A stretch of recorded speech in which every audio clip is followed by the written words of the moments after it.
Hey beautiful people, hello beautiful darlings, welcome back to my channel. My name is Paballo Seipei. Today we are at Kyalami corner to attend a Christmas party hosted by Blackbird Book in collaboration with Blackbird Book. So I'm here with my hubby and we'll see how this Christmas party is going to turn out. I have been missing Christmas parties since I've been retrenched, so now I'm quite excited to attend one and excited to see how everything will turn out. So, yeah.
Tadi kelas di mana?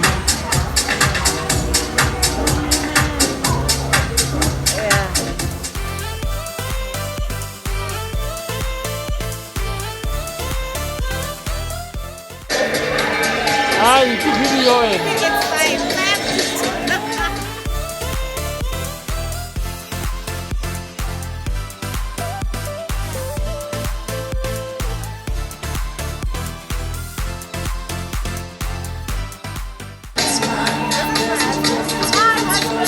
Hello.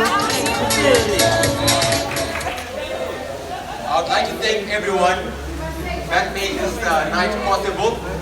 Blackbird Books, of course, Bargain Books, Kyalami Corner, Nomsa Shabangu from Creations, who made this beautiful furniture right here, the decoration and stuff. Without further ado, let me introduce you to Miss Party. She is the reason we all gathered here today. Tabiso Matabe, the founder of Blackbird Books.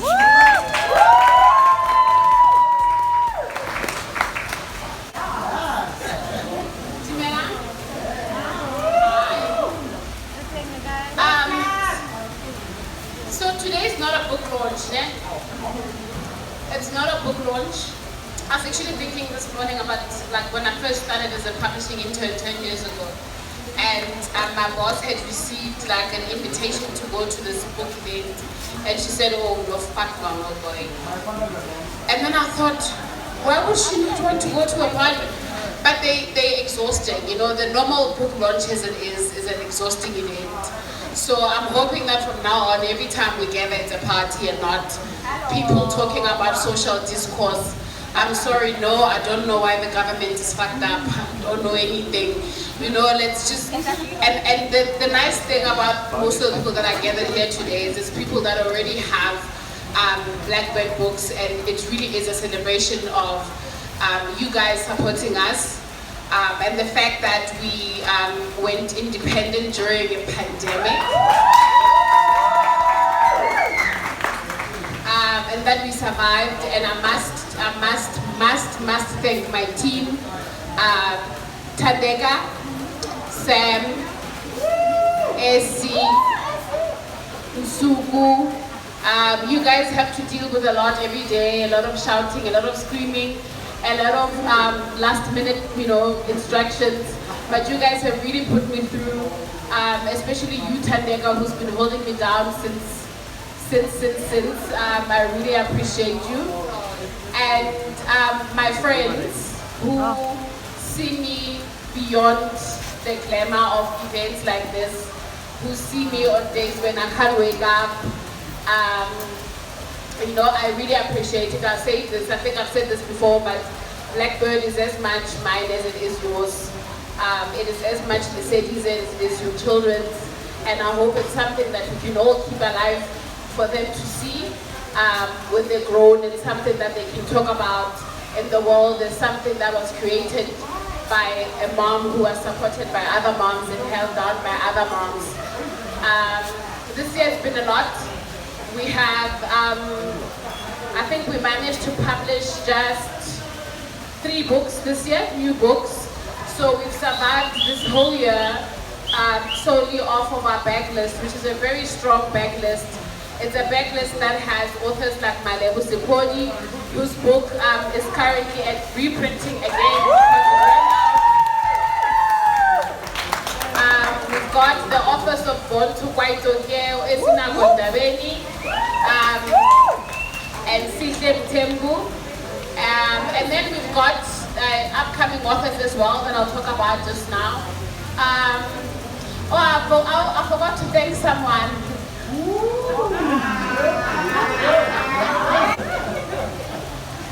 I forgot to thank Okuteng Jackson and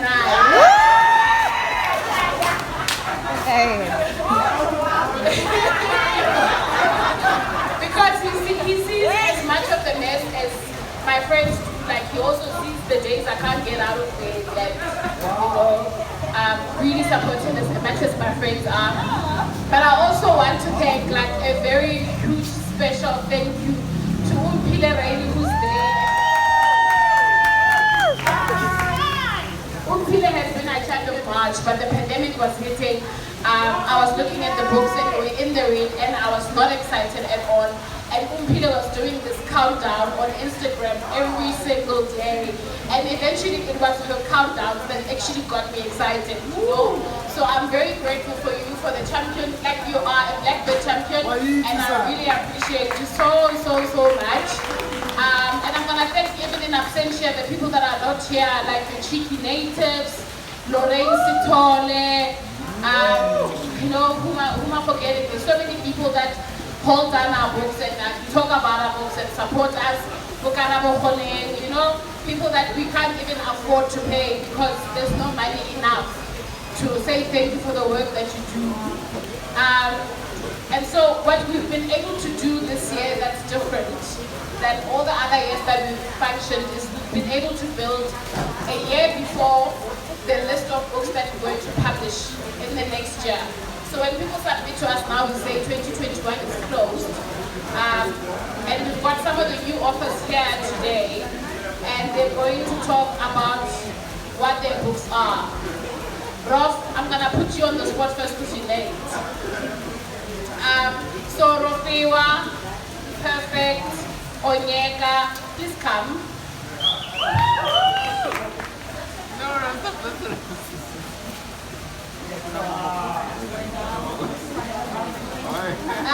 So what's going to happen now is I'm going to hand over to the authors. They're going to tell you what their books are. We've got 2 novels and 1 non-fiction book here. And they're going to tell you about what the books are about. But for me, this is it. Like I said, this is not a formal event. It's not a book launch. It's a party, drink, eat, take pictures, whatever. Thank you so much for 5 wonderful years of Blackbird Book.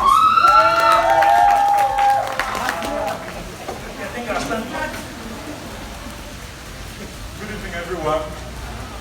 My name is Onyeka. I'm from the most popular and famous country in South Africa, Nigeria. My book is called The Strangers of Braamfontein. It is set in the suburb of Johannesburg, Braamfontein, where all the Nigerians and all the Zimbabweans live. And where all the Nigerian crimes and all the Zimbabwean crimes happen. And where all the bad things and the good things happen as well. So,